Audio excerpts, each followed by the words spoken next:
एक धूप से सराबोर गांव के खेत में एक अकेला बकरा घूमता है, जिसकी मिमियाने की आवाज शांति में गूंजती है। उत्सुक होकर यह घास पर पड़े एक मोबाइल फोन को देखता है, जो इसकी देहाती दुनिया में एक पराया वस्तु है। जिज्ञासा से प्रेरित बकरी फोन उठाती है। उसका भाग्य अब तकनीक से जुड़ा हुआ है। एक अकेला बकरा एक धूप वाले गांव के खेत में खड़ा है, जिसके मुंह में एक मोबाइल फोन खतरनाक तरीके से पकड़ा हुआ है। अपनी जीभ के एक स्पर्श से बकरी डायल करती है। स्पीकर से एक आवाज आती है, क्या यह बीबी बकरी बोल रही है? हाँ।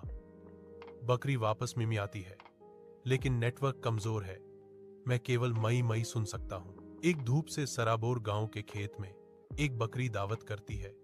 उसके जबड़े धीमी खुशी से चबा रहे हैं। बकरी एक फोन चबाती है, उसे पूरा निगल जाती है।